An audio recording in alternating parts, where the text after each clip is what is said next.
তো hi friend, কেমন আছো তোমরা সবাই? বিশাল ঠান্ডা পড়েছে, দেখতেই পাচ্ছ। তো আমরা দুজন মিলে চলে এলাম আমাদের এখানে যুবসংঘ মাঠে বসেছে বিবেক মেলা।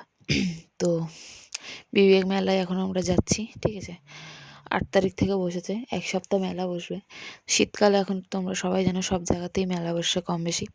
তো আমাদের এখানেও মেলা বসেছে। এখন আমরা যাচ্ছি মেলায়। তো দেখো দুজন মিলে একদম মেলায় যাচ্ছি। প্রচুর ঠান্ডা, তার জন্য একদম কান নাক মুখ সব ঢেকে নিয়েছি। আমি তো মাস্কও পরে নিয়েছি। আর মান্টু এখানে ভাইয়ের সাথে বকবক করতে করতে যাচ্ছিলো। ঠান্ডার সময় কিন্তু মেলাতে ভিড়ও হয়েছে, দেখো গাইস। তো এখানে কনসার্ট চলছিল, ঠিক আছে। এবারে দেখো, তো গানটা দেওয়া যাবে না যেহেতু আমার কপিরাইট পড়ে যাবে। তো আমরা মেলা ঘুরতে ঘুরতে ওই যে লিট্টি খেয়ে নিলাম। তো গাইস দেখতেই পাচ্ছ মেলার মধ্যে চারিদিকে বিশাল ভিড়, ঠিক আছে।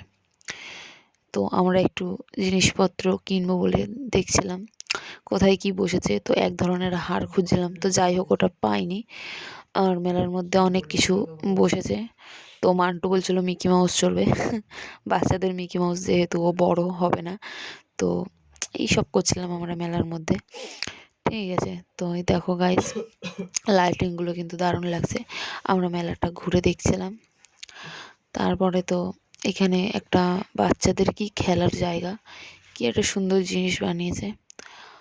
আর এখানে এই যে ভালো লাগছিল, বিশাল লোক, ভালো ভিড় হয়েছে। প্রথম দিন তো মেলা, আর এই জন্য ভালো ভিড় হয়েছে।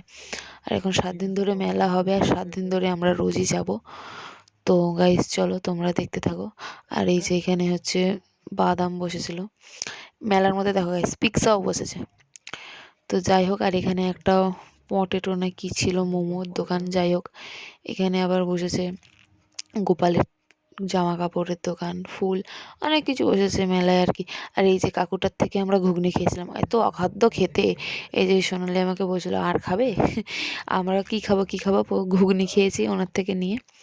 তো ঘুগনিটা বিশাল বাজে ছিল, একদম ফালতু যাকে বলে। তো যাই হোক, তারপরে আমরা আরও অনেক কিছু খেয়েছি। আর ওই যে দেখো পেছনে ওই যে লাইটিং হচ্ছে, গান চলছে। তো ওখানে কনসার্ট চলছে, কাকে একটা নিয়ে এসেছিলো, যাই হোক আমি নামটা ভুলে গেছি। তো এই দেখো গাইস, এখানে একটু আমি ভিডিও করে নিয়েছি। গানটা দেওয়া যাবে না যেহেতু আমার কপিরাইট পড়ে যাবে, সেই কারণে। তো তোমরা এই ভিডিওই দেখো আর কি। তারপরে আমরা চলে গেলাম একটু ভাপা পিঠে খেতে। এই দেখো গাইস, ভাপা পিঠে নিয়েছি, খেয়ে নিলাম। হেভি বানিয়েছিল, দারুণ দারুণ। মেলাতে ভাপা পিঠে খেলে না দারুণ লাগে। তো আমরা খাচ্ছিলাম, আবার একটু খেয়ে দিয়ে আবার একটু মেলা ঘুরে নিলাম। একটু করে মেলা ঘুরছি, একটু করে খাচ্ছি, তারপরে একটু যে গান গাইছে তার গানটা শুনছি। এই করছিলাম মেলাতে, আর কোনো কাজ নেই আমাদের, ঠিক আছে। তো তারপরে আমরা ভাবলাম যে চলো একটু চপ খাই, ঠিক আছে। ওই যে সোনালির হাতে চপ, দেখো এখানে অনেক চপ, নানান ধরনের চপ বসেছিল। তো তারপরে সোনালি খেয়েছে একটা ডিমের চপ, আর আমি খেয়েছি চিংড়ি মাছের চপ। ডিমের চপটা ঠিকঠাক ছিল, কিন্তু চিংড়ি মাছের চপটা ভালো ছিল না। তারপরে খেয়েছি মালপোয়া। চিংড়ির চপ খেয়ে আমার ঝাল লেগে গেছিলো, তার জন্য খেয়ে নিলাম একটু মালপোয়া। তো গাইস চলো এবার বাড়ির দিকে যাওয়া যাক। গাইস মেলা ঘোরা হয়ে গেছে, যে বাদাম কিনে নিয়ে বাড়ি যাচ্ছি।